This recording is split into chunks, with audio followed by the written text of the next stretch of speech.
ছাত্রছাত্রীরা, আজকে আমরা যে বিষয়টা নিয়ে পড়াশোনা করব সেটা হচ্ছে বর্তমান বিশ্বের এখন খুব গুরুত্বপূর্ণ বিষয়, খুবই গুরুত্বপূর্ণ বিষয়। এবং এটা নিয়ে বর্তমানে নানান ধরনের রিসার্চও হচ্ছে। কি করে এই জিনিসটাকে আরও বেশি কাজে লাগানো যায় সেটা হচ্ছে পপুলেশন বা জনসংখ্যা।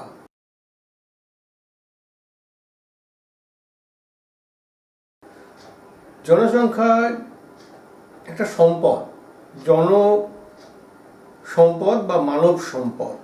কোনো একটা, কেন এটা সম্পদ? তার কারণ কোনো একটা দেশে দেখা গেলো প্রাকৃতিক সম্পদ অনেক আছে কিন্তু জনসংখ্যা খুব কম। তাহলে সেক্ষেত্রে কি হবে? সেই সব প্রাকৃতিক সম্পদ, খনিজ সম্পদ, সেগুলো আহরণ করার জন্য প্রয়োজনীয় শ্রমিক পাওয়া যাবে না। তাহলে প্রাকৃতিক সম্পদ ঠিকমতো আহরিত হবে না। ফলে কি হচ্ছে, এছাড়া দেশে নানা রকম নির্মাণ কার্য থাকবে, সেখানেও শ্রমিকের অভাব হবে। দেখা গেল কিছু মুষ্টিমেয় মানুষের হাতে প্রচুর পয়সা এসে যাবে, ঠিক কথা, কিন্তু কাজের জন্য বাইরের দেশ থেকে লোক নিয়ে আসতে হবে। যেমন এটা তোমরা ভালোভাবেই জানো, মধ্যপ্রাচ্যের যে দেশগুলোতে, মানে যেগুলো খনিজ তেল প্রধান দেশ, যেখানে কিন্তু মুষ্টিমেয় কিছু মানুষের হাতে প্রচুর পয়সা আছে, তারা ওই দেশের নাগরিক, আরবের যারা নাগরিক, তারা অনেকে মানে খুবই ধনী ব্যক্তি, কিন্তু তাদের দেশে অন্যান্য কাজে, খনিতে কাজ করার জন্য বা আবাসন তৈরির জন্য, রাস্তা তৈরির জন্য লোক পাওয়া যায় না, কারণ লোক সংখ্যা তাদের অনেক কম। সেই জন্য পৃথিবীর বিভিন্ন দেশ থেকে, বিশেষ করে আমাদের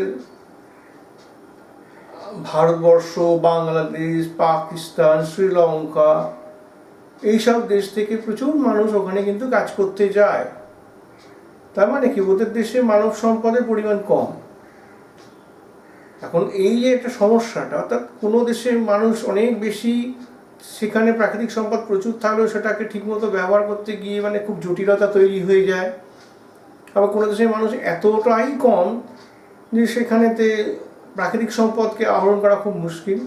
মানুষের যে সম্পদ, একটা দেশের মানুষ যদি খুব বেশিও হয়, বর্তমানকালে মানে বিজ্ঞানীরা বলছেন, ভূগোলবিদরা বলছেন যে মানুষ একটা সম্পদ, একে ঠিকমতো কাজে লাগালে একটা দেশ প্রকৃত উন্নয়ন কিন্তু করতে পারে। আমরা সেই বিষয়ে একটু আলোচনা করলাম। আজকে ভারতের জনসংখ্যা সম্বন্ধে আলোচনা করব। কোনো একটা দেশের জনসংখ্যা কত, এটা কি করে জানা যায়?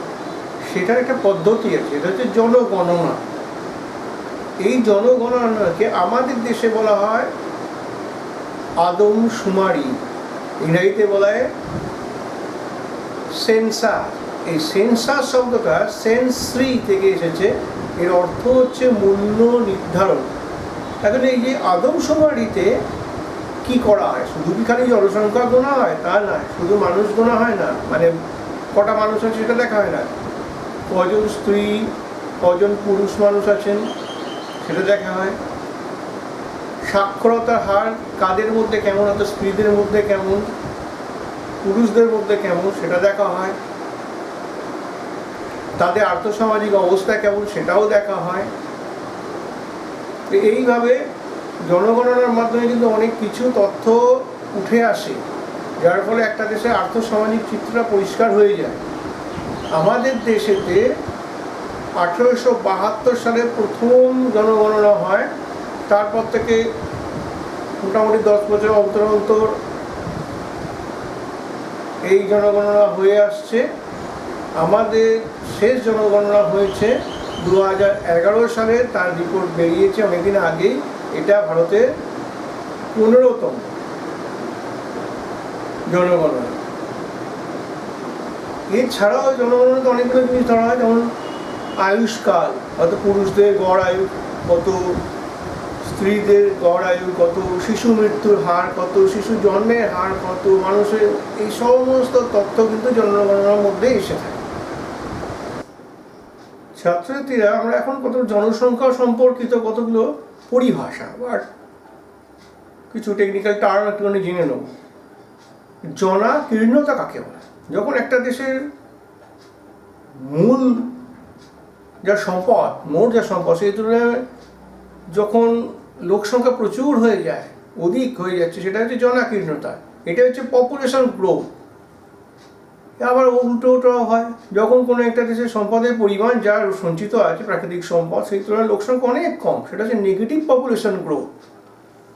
আবার যদি এমন হয় যে সেই দেশের সম্পদের পরিমাণ আর তার সঙ্গে সঙ্গে যা জনসংখ্যা আছে সেটার জন্য মোটামুটি একটা সমতা রয়েছে, এটা হচ্ছে অপটিমাম পপুলেশন গ্রোথ বা এটাই কাম্য জনসংখ্যা। এবার আমরা যেটা নিয়ে আলোচনা করব সেটা হচ্ছে সাস্টেনেবল ডেভেলপমেন্ট বা সুস্থিত উন্নয়ন। এই শব্দটা কিন্তু বর্তমান কালেতে খুব ব্যবহার হয়। সুস্থিত উন্নয়ন কি? দেখা যাক একটা দেশে প্রচুর প্রাকৃতিক সম্পদ আছে এবং সেই সম্পদকে আহরণ করার জন্য কোনো খনিকার্যে কী হয় যে এটা হচ্ছে প্রচুর তো পলিউশন হয়, পরিবেশ দূষণ হয় খনি থেকে খনিজ আহরণের জন্য। এবারে শিল্প স্থাপনের ক্ষেত্রেও সেটা হয়, বসতি স্থাপনের ক্ষেত্রেও পরিবেশ দূষণ কিন্তু হয়। তাহলে দেখা গেল কি আমরা এখন ভালো থাকবো বলে, বর্তমান সময় বর্তমান প্রজন্ম ভালো থাকবে বলেই তারা যদি যথেচ্ছভাবে দেশের প্রাকৃতিক সম্পদ খরচা করে ফেলে, বনভূমি যেমন ধ্বংস করে ফেললো, বনভূমি ধ্বংস করে ফেলছে, খনিজ সম্পদ সব তুলে ফেলছে। দেখা গেলো একটা দেশে খুব প্রচুর খনিজ তেল আছে সব তুলে ফেলছে, কোনো জায়গায় প্রচুর কয়লা আছে সেও তুলে ফেলছে। মানে এগুলো তো সব জীবস্ব জমি, একটা সময় তো শেষ হয়ে যাবে, আবার তো তৈরি হবে না। তেমনি একটা জায়গায় বনভূমি কেটে ফেললে তার তৈরি হতে প্রচুর সময় লাগে। তো এইভাবে ক্রমশ পরিবেশের ক্ষতি করে পৃথিবীকে নিঃস্ব করে যদি সম্পদগুলো ব্যবহার করতে থাকে, পরবর্তী প্রজন্মের জন্য যেটা কী থেকে যাবে? এক তো প্রাকৃতিক সম্পদ কিছু থাকবে না, দ্বিতীয় থাকবে হচ্ছে প্রচুর পরিমাণে দূষণ। এতে কি হচ্ছে, পরবর্তী প্রজন্ম নানা ধরনের অসুখে ভুগবে, এছাড়া জীবিকার অভাব দেখা দেবে। অর্থাৎ সুস্থ এবং একটা দেশেতে পরিবেশের ভারসাম্য নষ্ট হয়ে যাওয়ার ফলে নানান ধরনের প্রাকৃতিক বিপর্যয় ঘটতেই থাকবে। তো এই জন্য এখন যেটাকে মাথায় রাখা উচিত যে এমনভাবেই খনিজ সম্পদ বা আমার যা যেটুকুনি দরকার আমি সেটুকুই খনিজ সম্পদ আহরণ করবো, যেটুকুনি দরকার সেটুকুনি আমি বনভূমি কাটবো, দরকার পড়লে আমি বন সৃজন করবো। এইভাবে প্রাকৃতিক একটা ভারসাম্য রেখে, প্রয়োজনের সঙ্গে সামঞ্জস্য রেখে প্রাকৃতিক সম্পদের যে ব্যবহার করা হচ্ছে এবং ভবিষ্যৎ প্রজন্মের জন্য এখনকার প্রাকৃতিক সম্পদকে এবং পরিবেশকে যতটা পারা যায় অটুট রেখে উন্নয়ন করা, বর্তমানে উন্নয়ন করাকেই বলা হচ্ছে সুস্থিত উন্নয়ন বা সাস্টেনেবল ডেভেলপমেন্ট। তোমরা সবাই জানো যে ভারত এখন একটা অতি জনাকীর্ণ দেশ, জনসংখ্যা বিচারে পৃথিবীতে দ্বিতীয় বৃহত্তম চীনের পরেই। তো ভারতে এত জনসংখ্যা বাড়লো কেন? কেন দ্রুত হারে জনসংখ্যা বাড়ছে? এটা আমরা কতগুলো কারণ একটু দেখে নিই। এক তো হচ্ছে অশিক্ষা বা শিক্ষিতের হার অনেক কম ছিল, ক্রমশ বাড়ছে ঠিক কথা, কিন্তু এটা একটা জনসংখ্যা বাড়ার পেছনে কাজ করে। এবার হচ্ছে দারিদ্রতাও কিন্তু জনসংখ্যা প্রকারান্তরে বাড়ায়। কারণটা এটা কীভাবে হয়? প্রথম কথা, একটা মানুষ, দরিদ্র মানুষ যদি ভাবে যে আমার একটা সন্তান থাকে, সে আমার সঙ্গে কোনো জায়গায় খেটে গায়ে গতরে খেটে রোজগার করলে কটা টাকা আর আসবে। সেক্ষেত্রে যদি আমার একাধিক সন্তান থাকে তা এবং সেক্ষেত্রে তারা কিন্তু বিভিন্ন জায়গায় কাজ করে সংসারে আরও বেশি আয় বাড়াতে পারে। এটা কিন্তু একটা পরোক্ষ, এইভাবে কিন্তু জনসংখ্যা বেড়ে যায়। এবার ধরো আমাদের দেশে এটা বলতে নেই, আধুনিক যুগেও অনেকের মধ্যেই দেখা যায়, যেটা হচ্ছে যে এবং অনেক শিক্ষিত পরিবারেও দেখা যায়, সেটা হচ্ছে পুত্র সন্তান লাভের আকাঙ্ক্ষা। এটা কি করে তাহলে জনসংখ্যা বাড়ায়? পুত্র সন্তান লাভের আকাঙ্ক্ষা, তার কারণ এটা একটু ব্যাখ্যা করা দরকার। অনেক বাড়িতেই দেখবে, অনেক বাড়িতে লক্ষ্য করে দেখবে যে হয়তো পরপর সেই গৃহকর্তার 2খানা বা 3খানা কন্যা সন্তান হয়েছে, তারপরে একটি পুত্র সন্তান হয়েছে। তার মানে কি, তার মনে পুত্র সন্তান লাভের একটা আকাঙ্ক্ষা ছিল। পুত্র সন্তান লাভের কেনই আকাঙ্ক্ষা থাকে? একটা হচ্ছে শিক্ষিত মানুষের মধ্যে এটা থাকে কি, দেখো, বংশকে এগিয়ে নিয়ে যেতে। অর্থাৎ পুত্র সন্তান না থাকলে পিতার দিকের বংশ বৃদ্ধিটা বন্ধ হয়ে গেল, কন্যা তো অন্য ঘরে চলে যাবে। সেই কারণে কিন্তু একটা পুত্র আমার এই এত সম্পত্তিকে ভোগ করবে এরকমও হতে পারে। তো এই কারণে অনেকের মনে কিন্তু পুত্র সন্তান লাভের একটা আকাঙ্ক্ষা থাকে, এইটাও কিন্তু পরোক্ষে জনসংখ্যা বাড়াতে সাহায্য করে। এবার এই যে জনসংখ্যা নিয়ন্ত্রণের যে পদ্ধতি, এই পদ্ধতিগুলো মানে জনসংখ্যা নিয়ন্ত্রণ বা জন্ম নিয়ন্ত্রণের যে পদ্ধতিগুলো সরকারের ছাড়া ঠিক মতো প্রণয়ন করা সম্ভব হয়নি। এটা নানান কারণে হয়নি, এটা শুধু সরকারের দোষ দিলে হবে না, অনেক সামাজিক কারণ থাকে, অর্থনৈতিক কারণ থাকে, সব কারণে এটা পুরোপুরি সফল হয়নি জনসংখ্যা নিয়ন্ত্রণ। তো এটা একটা সমস্যা। এবার ধরো বহু বিবাহ প্রথা ছিল, হিন্দুদের মধ্যেও ছিল, অন্য কোনো জনগোষ্ঠীর মধ্যেও ছিল, বা এখনো হয়তো আছে। তাহলে বহু বিবাহ হলে কি হয়, একটা সন্তানও তো বহু হতে পারে, এটা একটা স্বাভাবিক ব্যাপার, এটা একটা কারণ।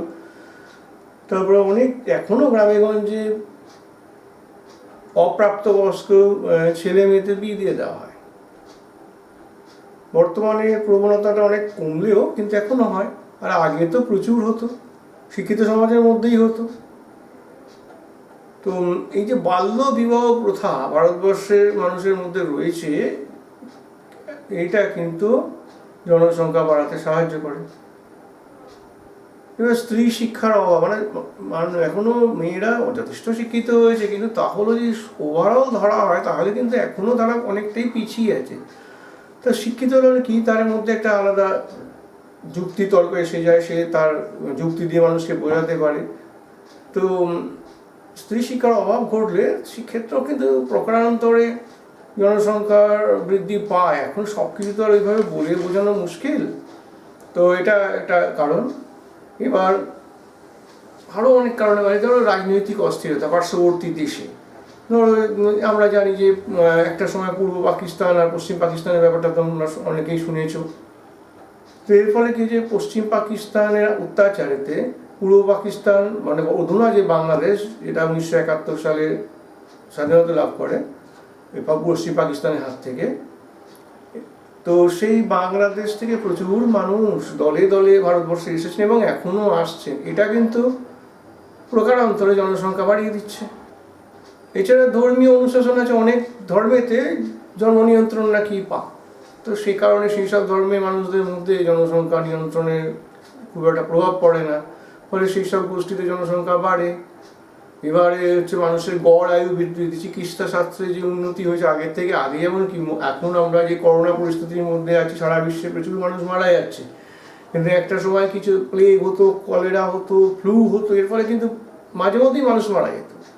এই যে মহামারীর সময় কিন্তু প্রচুর মানুষ মরেছে, এছাড়াও প্রচুর রোগ অজানা ছিল, তার চিকিৎসা জানা ছিল না। যেমন এখন টিভিতে কেউ মানুষ মারা যায় না, কিন্তু আগে টিভি ধরলে অনেক মানুষ মারা গেছে। তো এই যে চিকিৎসা শাস্ত্রের উন্নতি হয়েছে, এর ফলে কিছু মানুষের গড় আয়ু বৃদ্ধি পেয়েছে, এটাও জনসংখ্যা বাড়ানোর কারণ রয়েছে। এসব হচ্ছে, এইসব কারণের জন্যই ভারতবর্ষে জনসংখ্যা দ্রুত বৃদ্ধি পেয়েছে। এবার আমরা জনঘনত্ব, অর্থাৎ একটা দেশে সব জায়গায় সমান জনবসতি থাকে না, সেটা তো পরে একটুখানি আলোচনা করছি। তার আগে জনঘনত্ব কত, জনঘনত্ব কাকে বলে? একটা দেশের প্রতি বর্গ কিলোমিটারে বা প্রতি বর্গ মাইলে কতজন মানুষ বাস করে, সেটাই হচ্ছে সেই দেশের জনঘনত্ব। তো কোনো একটা দেশে মোট জনঘনত্ব বার করার যে নিয়ম বা ফর্মুলাটা কোনটা না, মোট জনসংখ্যাকে মোট জমির ক্ষেত্রফল দিয়ে ভাগ করলেই সেই দেশের প্রতি বর্গ কিলোমিটার বা প্রতি বর্গ মাইলে কত মানুষ বাস করছে সেটা বেরোয়। একেই বলছে জনঘনত্ব। যা হিসেবে ভারতের জনঘনত্ব কত? 121.02 কোটি 2011 সালের আদমশুমারি অনুযায়ী। একে ভাগ করা হচ্ছে 31.64 লক্ষ বর্গ কিলোমিটার দিয়ে, তাহলে 382.20 জন বা 382 জন প্রতি বর্গ কিলোমিটারে। ছাত্রছাত্রীরা, আমরা তো ভারতের জনঘনত্ব কত জানলাম, কীভাবে জনঘনত্ব নির্ণয় করা হয় সেটাও জানলাম। তো এই যে বিপুল জনসংখ্যা, এই বিপুল জনসংখ্যায় কিন্তু একটা সমস্যা আছে। এই জনঘনত্বটা একটা হিসেব মতো বেরোচ্ছে, কিন্তু প্রকৃতপক্ষে ভারতের সব জায়গাতে কিন্তু একই জনঘনত্ব দেখা যায় না, কোথাও কম থাকে, কোথাও বেশি থাকে। অর্থাৎ ভারতের বিভিন্ন স্থানেতে জনঘনত্বের যে তারতম্যগুলো কেন হচ্ছে সেইগুলো আমরা একটু দেখব। তো এর প্রধান একটা কারণ হচ্ছে ভূপ্রকৃতি। স্বাভাবিক কারণে সমভূমিতে হাঁটাচলা করার সুযোগ সুবিধে বেশি, হাঁটাচলা করার সোজা, অন্যান্য জীবন জীবিকার সুযোগ বেশি, যাতায়াত ব্যবস্থা ভালো, এসব কারণে সমভূমিতেই বেশি। অর্থাৎ যেসব জায়গায় সমভূমি আছে সেই সব জায়গায় জনঘনত্ব বেশি হয়, যেখানটা মালভূমি একটু কম জনঘনত্ব থাকে। আবার যেখানে পর্বত, দুর্গম স্থান, যাতায়াত করা খুব মুশকিল, বিপদসংকুল, এইসব জায়গাতে জনঘনত্ব কিন্তু অতটা বেশি হয় না, অনেকটাই কম হয়। তাহলে ভূপ্রকৃতি একটা কারণ জনঘনত্বের তারতম্য। এবার হচ্ছে জলবায়ু, যেখানেতে অনুকূল জলবায়ু আছে জীবন ধারণে, যেখানে বৃষ্টিপাত ভালো হয়, যেখানে উষ্ণতা মোটামুটি পরিমিত আছে, এইসব জায়গাতে জনঘনত্ব বেশি হওয়া উচিত। কিন্তু যেখানে প্রতিকূল জলবায়ু, যেমন আমাদের এইসব গাঙ্গেয় পশ্চিমবঙ্গ, এইসব জায়গায় জলবায়ুটা মনোরম, মোটামুটি বৃষ্টিপাতও ভালো হয়, ফলে এখানে সব জায়গায় জনঘনত্ব বেশি। কিন্তু আবার যখন রাজস্থানের মরুভূমি অঞ্চল, এইসব জায়গাতে জনঘনত্ব অনেকটাই কম হবে। আবার অরুণাচল প্রদেশের পার্বত্য অঞ্চল, সেখানেও জনঘনত্ব কম। এবারে নদ নদী, ভারত নদীমাতৃক দেশ, নদী মাতা যা, সেই হচ্ছে নদীমাতৃক। পরে আমরা যদি মানব সভ্যতার ইতিহাস দেখে দেখবো, যত প্রাচীন সভ্যতা, মিশরীয় সভ্যতা, মেসোপটেমীয় সভ্যতা থেকে সিন্ধু সভ্যতা, সমস্ত সভ্যতাগুলোই কিন্তু কোনো না কোনো নদীকে কেন্দ্র করেই গড়ে উঠেছে। এর কারণটা কি? তখন যাতায়াতের মূল মাধ্যম ছিল নদী। নদীতে সহজেই যাতায়াত করা যেত, নদী থেকে সহজেই জীবন ধারণের প্রতিদিনের ব্যবহার্য জল পাওয়া যেত, পানীয় জল বলো সেটাও পাওয়া যেত, আবার চাষাবাদ করার জন্য সেচের জল সেটাও পাওয়া যেত। এবার হচ্ছে যে নদীর দুপাশের ভূমিটা পলি জমে জমে উর্বর হয়ে যায়, পলিগঠিত সমভূমি হয়। আর প্রতি বছর যদি বন্যা হয়ে গিয়েও সেখানে নতুন পলি জমে, ফলে প্রতি বছরই জমিটা তার উর্বরতা খানিকটা ফেরত পেয়ে যায়, ফলে ফসল ভালো উৎপন্ন হতো। এছাড়া কি নদীর দুটো পাড় একটু উঁচু হয়। ক্লাস 9-এ তোমরা স্বাভাবিক বাঁধ পড়েছো, দেখবে আমাদের এখানে তো যে হুগলি নদীর দুই তীরে যত প্রাচীন জায়গাগুলো আছে, যেমন কলকাতা ধরো, এদিকে ধরো ব্যারাকপুর, চন্দননগর, দক্ষিণেশ্বর, বা এইসব এদিকে হচ্ছে কাকিনাড়া, নৈহাটি, এইসব পুরনো জায়গাগুলো সব কিন্তু নদীর দুটো পাড়েই গড়ে উঠেছে। কেন না নদীর দুটো পাড় একটু উঁচু হয়, এটা হচ্ছে স্বাভাবিক বাঁধ বলে। ফলে সহজে বন্যার জল এখানে বেশিক্ষণ দাঁড়ায় না, ফলে জলমগ্ন হওয়ার সম্ভাবনাও কম। এইসব কারণেই কিন্তু নদীকে কেন্দ্র করে জনবসতি গড়ে উঠে, যেখানে জনঘনত্ব বাড়ে। এবারে মৃত্তিকার প্রকৃতি, অর্থাৎ যেখানেতে পলি মৃত্তিকা আছে সেই সব অঞ্চলেতে জনঘনত্ব বাড়বে, কারণ ওখানে চাষাবাদের সুবিধা আছে। যেখানে অনুর্বর মৃত্তিকা, পাথরের মৃত্তিকা রয়েছে, সেই সব জায়গায় জনঘনত্ব একটু কম হবে। এবার ধরা যাক গাছপালা, অনেকে কি হয়, বনভূমি নির্ভরও অনেক জায়গায় জীবনযাত্রা হয়। অর্থাৎ তারা বনভূমি ফলমূল আহরণ করে, তারপরে বনভূমিতে কাঠ কেটে জীবন ধারণ করে, ফলে বনভূমি থাকলেও তার সেখানে কিন্তু জনঘনত্ব বাড়ে। আবার যদি দেখা গেল যে খনিজ সম্পদ একটা বড় কথা, অর্থাৎ কোনো একটা জায়গায় খুব দুর্গম কিন্তু সেখানে খুব মূল্যবান খনিজ সম্পদ পায়, তাহলে কিন্তু ওখানে অত অসুবিধা সত্ত্বেও সংখ্যা একটু বেড়ে যেতে পারে, কারণ ওখানে কাজের সুবিধা রয়েছে। ওই মূল্যবান খনিজ সম্পদকে আহরণ করতে হয়। যেমন ধরা যাক মধ্যপ্রাচ্যের দেশগুলো, সেখানেতে দেখা যাচ্ছে যে খনিজ তেলের জন্য বিভিন্ন দেশ থেকে মানুষ গিয়ে ওখানে ভিড় করছে, কারণ অন্য কাজের সুবিধা আছে বলে। ফলে ওইসব জায়গায় জনঘনত্ব বেড়ে যাচ্ছে। ভারতের ক্ষেত্রে এরকম বিভিন্ন, যেখানে উষ্ণ মালভূমি অঞ্চল রয়েছে, সেখানেতে জনঘনত্ব অত বেশি হওয়া উচিত ছিল না, যেমন ছোটনাগপুর মালভূমি কিছু কিছু জায়গায়, কিন্তু তার সত্ত্বেও ওখানে খনিজ সম্পদ প্রচুর পাওয়া যায় বলে সেখানে জনঘনত্ব বেড়ে যাচ্ছে। এরপরে আসে যে যোগাযোগ ব্যবস্থাতে, যেসব জায়গায় ভালো যোগাযোগ ব্যবস্থা আছে সেখানে স্বাভাবিক কারণেই মানুষ সহজেই যাতায়াত করতে পারে। যোগাযোগ ব্যবস্থা ভালো থাকার জন্য ওখানে জনঘনত্ব বাড়ে। যেমন কলকাতা পার্শ্ববর্তী অঞ্চলগুলো বা যত প্রধান মেট্রো শহরগুলো আছে সেসব জায়গায় জনঘনত্ব বেশি। এবার হচ্ছে শিল্পকেন্দ্র, অর্থাৎ যেখানেতে বিভিন্ন শিল্প গড়ে উঠেছে, ফলে কর্মসংস্থানের সুযোগ বেশি, সেসব জায়গায় জনঘনত্ব স্বাভাবিক কারণেই বাড়বে। কলকাতা শিল্পাঞ্চল বলো বা ওখানে দুর্গাপুর শিল্পাঞ্চল, এইসব জায়গায় জনঘনত্ব বেশি হবে সে জীবিকার সুবিধার জন্য। আবার দেখা গেল খুব এবার হচ্ছে উর্বর কৃষিক্ষেত্র, যেখানেতে ফসল খুব ভালো উৎপন্ন হয়, সেই সব জায়গায় স্বাভাবিক কারণে মানুষ চাষবাসে আগ্রহী হবে এবং জীবিকার জন্য সেখানে জনঘনত্ব বাড়বে। এবার আরও অন্যান্য কারণ আছে, যেমন শিক্ষাকেন্দ্র। কোনো জায়গায় যদি নাম করা শিক্ষা প্রতিষ্ঠান থাকে, যেমন শান্তিনিকেতনকে কেন্দ্র একটা নাম করা শিক্ষা প্রতিষ্ঠান বহু বছর ধরে কবিগুরু রবীন্দ্রনাথের প্রতিষ্ঠিত, সেখানেতে স্বাভাবিক কারণেই ওই শিক্ষা প্রতিষ্ঠানে প্রচুর ছাত্রছাত্রী পড়াশোনা করতে আসে এবং তাদের কারণেই ওই সব জায়গায় জনঘনত্ব অনেক বেড়ে যায়। কারণ ওখানেতে তাই ওই সব ছাত্রছাত্রীরা আবার নানা রকম প্রয়োজন মেটানোর জন্য সেখানে আবার অন্য ধরনের লোকরাও যায়, ফলে ওখানেতে জনঘনত্ব অনেক বেড়ে গেছে। বেনারস হিন্দু ইউনিভার্সিটি, সেখানে তো ওই কারণেই হয়েছে। দিল্লিতে বা অন্যান্য শিক্ষা প্রতিষ্ঠান যেখানে নাম করা আছে সেখানেই জিনিসটা হয়ে থাকে।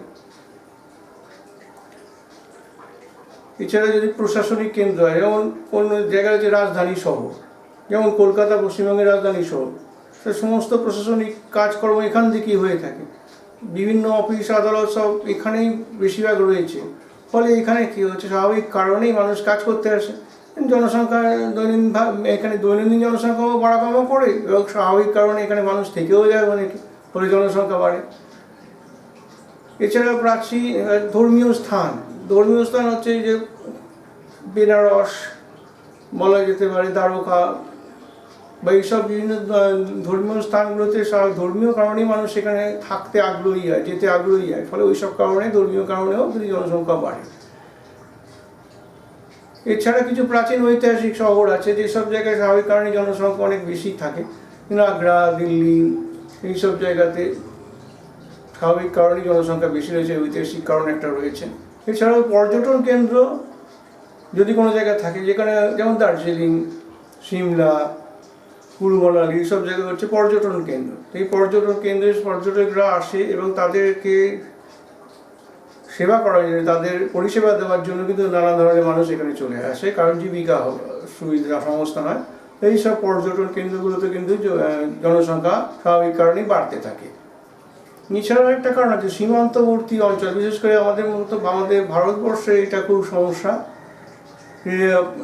স্বাধীনতার পরও বাংলাদেশ থেকে কিন্তু এখনও প্রচুর মানুষ এসেই যাচ্ছেন এবং তারা সীমান্তবর্তী অঞ্চলে নামে বেনামে যারা কিন্তু বসবাস করছেন। এর ফলে কিন্তু একটা জনসংখ্যা বৃদ্ধি, ওইসব অঞ্চল সীমান্তবর্তী সেই জনপদগুলো আছে সেইখানে কিন্তু জনসংখ্যা বেড়ে যাচ্ছে। ভারতবর্ষের বিভিন্ন স্থানে জনঘনত্বের তারতম্যের এই সবগুলোই কারণ। বর্তমানে ভারতের নগরায়নের হার অনেক বেড়ে গেছে। নগরায়ন মানে নতুন নতুন নগর তৈরি, যেখানে বসতি স্থাপন হচ্ছে। এর কারণটা কি? প্রথম হচ্ছে লোক সংখ্যা বাড়ছে, এটা একটা জনসংখ্যা বৃদ্ধির কারণ। প্লাস জীবিকার সুযোগ বৃদ্ধি হচ্ছে, চিকিৎসা শাস্ত্রের উন্নতি হচ্ছে, ফলে মানুষ বেশি বাঁচছে, তাদের জায়গা দিতে হবে তো, এইসব কারণে নগরায়নের হার বেড়ে গেছে। এবার আরও অনেক কারণ আছে, যেমন ওই একটা অনুপ্রবেশ বাংলাদেশ থেকে, কখনো কখনো পাকিস্তান থেকে মানুষ এসে ভারতবর্ষে থেকে যাচ্ছে। সমস্যাটা কোথায় হচ্ছে, সেখানেতে এইসব মানুষকে জায়গা দেওয়ার জন্য নতুন নতুন বসতি স্থাপন হচ্ছে। এছাড়া শিল্প সংস্কৃতির উন্নতি ঘটেছে, অর্থাৎ নতুন নতুন শিল্পকেন্দ্র স্থাপন হচ্ছে। সেই সব জায়গায় শ্রমিকের প্রয়োজন পড়ছে, সেই সব জায়গায় তখন কোনো কোনো ছোটো ছোটো বসতি গড়ে উঠছে সেই শিল্পকে কেন্দ্র করে। এছাড়া নতুন নতুন শিক্ষা কেন্দ্র গড়ে উঠেছে, সেই সব জায়গায় জনবসতি বেড়ে যাচ্ছে, ফলে নগরায়ন বাড়ছে। সরকারি পলিসিও আছে, যেমন আমাদের কলকাতার উপর চাপ কমানোর জন্য যেমন সল্টলেক তৈরি হয়েছে স্যাটেলাইট টাউন, তেমনি আবার আরও চাপ কমানোর জন্য যেটা করা হচ্ছে রাজারহাট নিউ টাউন, যে উপনগরী গড়ে তোলা হচ্ছে। ফলে কলকাতার প্রচুর শিক্ষাকেন্দ্র, যেমন ওখানে তাদের নতুন শাখা খুলেছে, তেমনি আবার প্রচুর অফিসও সেই সব জায়গায় চলে গেছে। ফলে কি হচ্ছে, জনসংখ্যাটা অনেকভাবে ডাইভার্ট হয়ে যাচ্ছে। মূল শহর যেটা কলকাতা, তার উপরেতে চাপটা অনেক কমে যাচ্ছে। এইভাবে বিভিন্ন ছোটো ছোটো উপনগরী তৈরি করে মানুষকে জায়গা দেওয়া হচ্ছে, যার ফলে কি হচ্ছে, নগরায়ণ বাড়ছে। এছাড়া বিভিন্ন বেসরকারি সংস্থাও অনেক উন্নতি করেছে, তাদের উদ্যোগেও অনেক উপনগরী অনেক সময় তৈরি হয়। তারা একসঙ্গে অনেক ফ্ল্যাট তৈরি করে দিলে যেখানে মানুষ থাকতে পারে, সেই সব জায়গায় মানুষ ফ্ল্যাট কিনে বসবাস করতে শুরু করলো, ফলে সেখানে একটা উপনগরী তৈরি হয়ে গেল। তো এইভাবে চারদিকে নগরায়ণ বেড়ে যাচ্ছে ভারতে। এবার আসা যে নগরায়ণের সমস্যা কী। এবার এটা তো ঘটনা যে যদি মানে একটা অপরিকল্পিত নগরায়ণ হয়, তাহলে কিন্তু সেই নগর আস্তে আস্তে নরকে পরিণত হতে পারে। অর্থাৎ সেই শহর, যে নগরটা তৈরি করা হলো বা শহরটা তৈরি করা হলো বা উপনগরীটা তৈরি করা হলো, সেখানকার যদি নিকাশি ব্যবস্থা ভালো না থাকে, বর্জ্য ফেলার ভালো জায়গা না থাকে, দৈনন্দিন বর্জ্য, সেখানে ফলে সেইখানেতে আস্তে আস্তে পুঁতি গন্ধময় নরক হয়ে যাবে। এটা একটা এতে বলে পরিবেশ দূষণ হবে। এটা একটা নগরায়ণের বিরাট বড় সমস্যা। এবার দ্বিতীয় হচ্ছে ভৌম জল। একটা হচ্ছে প্রচুর পরিমাণে যদি নগর গড়ে ওঠে, আস্তে আস্তে কিন্তু ভৌম জলের চাহিদাও বাড়তে থাকে। এক্ষেত্রে কিন্তু গ্রাউন্ড ওয়াটার লেভেল কিন্তু অনেক নেমে যেতে পারে, এবং এর ফলে আর্সেনিক দূষণ দেখা যায়। ভারতবর্ষের অনেক জায়গাতে কিন্তু এই সমস্যাটা তৈরি হয়েছে। নগরায়ণের একটা মূল সমস্যা এটা হচ্ছে শহরমুখী মানুষের স্রোত। মানে মানুষ আর গ্রামাঞ্চলে থাকতে চাইছে না, যেহেতু শহরে অনেক সুযোগ সুবিধা আছে। ফলে কি হচ্ছে, গ্রাম থেকে মানুষ শহরে চলে আসছে, শহরে এসে বসবাস করতে লাগে। দেখেন শহর অঞ্চলের জনসংখ্যা বাড়ছে, গ্রামের জনসংখ্যা তুলনামূলকভাবে কমে যাচ্ছে। এটা একটা বিরাট সমস্যা। ফলে জনসংখ্যার জনঘনত্বের সুষম বন্টন কখনোই সম্ভব হচ্ছে না। এছাড়া হচ্ছে নানান ধরনের পরিকাঠামোগত অভাব কিন্তু ভারতের নগরায়ণের একটা বড় সমস্যা। কারণ ভারতে প্রচুর উপনগরী গড়ে উঠে, কিন্তু সব জায়গায় সমস্ত রকম সুযোগ সুবিধা নেই। কোথাও হয়তো বিদ্যুতের ভালো ব্যবস্থা নেই, কোথাও নিকাশি ভালো নয়, কোথাও রাস্তাঘাট ভালো নয়। এইগুলো কিন্তু ভারতের নগরায়ণের একটা মূল সমস্যার মধ্যে আসে। কাম্য জনসংখ্যা কাকে বলছে না, একটা দেশের তো সব জায়গায় বসবাস করা যায় না। কোথাও নদী থাকে, জলাভূমি থাকে, মরুভূমি থাকে, পাহাড়ি অঞ্চল থাকে, সব জায়গায় কিন্তু সমানভাবে মানুষ বসবাস করতে পারে না, আমরা জেনে নিয়েছি। তো এবারে হচ্ছে কি, একটা দেশের মোট কার্যকরী জমি যেখানে ফসল উৎপাদন করা সম্ভব, সেই অনুযায়ী যত মানুষকে বেঁচে থাকার রসদ দেয়া যায়, তাদের খাদ্য, বস্ত্র, বাসস্থান দেওয়া সম্ভব হবে, এটা হচ্ছে ওই দেশের কাম্য জনসংখ্যা। ছাত্রছাত্রীরা, আমরা ভারতের জনসংখ্যা সংক্রান্ত কিছু তথ্য এক ঝলকে একটু দেখে নিই। 1 নম্বর, মোট জনসংখ্যা 121,93,422 জন 2011 সালের আদমশুমারি অনুযায়ী। 2 নম্বর, পুরুষ জনসংখ্যা 62.3 কোটি, যেটা মোট জনসংখ্যার 51.48%। 3 নম্বর, মহিলা জনসংখ্যা 58.68 কোটি, ভারতের মোট জনসংখ্যার 48.52%। 4 নম্বর, 2001 থেকে 2011 ভারতের জনসংখ্যা বৃদ্ধির হার 17.64%। 5 নম্বর, নির্ভরশীল জনসংখ্যা, অর্থাৎ যে জনসংখ্যা বেঁচে থাকার জন্য বা খাওয়া পড়ার জন্য অন্যের ওপর নির্ভরশীল, সেটার পরিমাণ হলো বা সংখ্যা হলো 48.07 কোটি। 6 নম্বর, জনঘনত্ব 382 জন প্রতি বর্গ কিলোমিটারে। গড় সাক্ষরতার হার 74.04%। পুরুষদের সাক্ষরতার হার 82.14%, মহিলাদের সাক্ষরতার হার 65.46%। সর্বাধিক জনঘনত্বযুক্ত রাজ্য বিহার 1102 জন প্রতি বর্গ কিলোমিটারে। সবচেয়ে কম জনঘনত্বযুক্ত রাজ্য অরুণাচল প্রদেশ 17 জন প্রতি বর্গ কিলোমিটারে। ছাত্রছাত্রীরা, তোমাদের সামনে ভারতবর্ষের একটা জনঘনত্বের ম্যাপ দেওয়া আছে। এই ম্যাপটিতে রঙের সাহায্যে কোন রাজ্যে কি ধরনের জনঘনত্ব সেটি প্রকাশ করা হয়েছে। ম্যাপটাকে পজ করে তোমরা একটু দেখে নাও। এই যে বায়োগ্রাফটি রয়েছে এবারে তোমাদের সামনে, এইটাতে এই 2011-র পর প্রতি বছর কিভাবে জনসংখ্যা বাড়ছে এবং বর্তমানে কোন জায়গায় পৌঁছেছে সেই হিসেবটা দেয়া রয়েছে। ছাত্রছাত্রীরা এবার আমরা কাম্য শিখন সামর্থ্য অর্থাৎ লার্নিং আউটকাম কি কি হলো সেটা একটু দেখে নেব। 1 নম্বর, মানব সম্পদ কি ও তার গুরুত্ব লিখতে পারবে।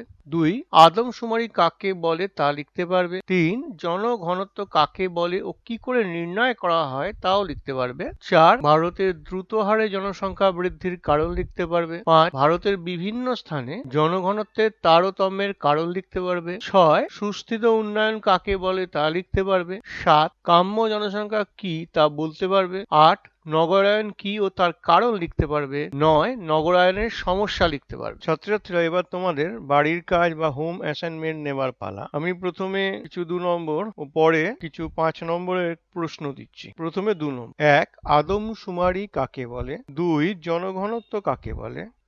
3, নগরায়ন কাকে বলে। 4, সুস্থিত উন্নয়ন কাকে বলে। এবার 5, 1, ভারতে দ্রুত হারে জনসংখ্যা বৃদ্ধির কারণগুলি আলোচনা করো, যে কোনো 5টি। 2, ভারতের বিভিন্ন স্থানে জনঘনত্বের তারতম্যের কারণগুলি আলোচনা করো, যে কোনো 5টি। 3, ভারতের নগরায়নের কারণগুলি আলোচনা করো, যে কোনো 5টি। 4, ভারতে নগরায়নের সমস্যাগুলি আলোচনা করো, যে কোনো 5টি। Home assignment. Question number 1, define census. Question number 2, define density of population. Question number 3, define urbanization. Question number 4, define sustainable development. 5 marks questions. Question number 1, discuss the factors responsible for the rapid growth of population in India. Any 5. Question number 2, discuss the factors that influence the distribution of population in India. Any 5. Question number 3, discuss the causes of urbanization in India. Any 5. Question number 4, discuss the problems of urbanization in India. Any 5. চ্যাপ্টারটি এখানেই শেষ হলো। পরবর্তীকালে আমরা অন্য chapter নিয়ে আলোচনা করব। আপাতত ছাত্রছাত্রীরা তোমরা সবাই সুস্থ থাকো এবং ভালো থাকো।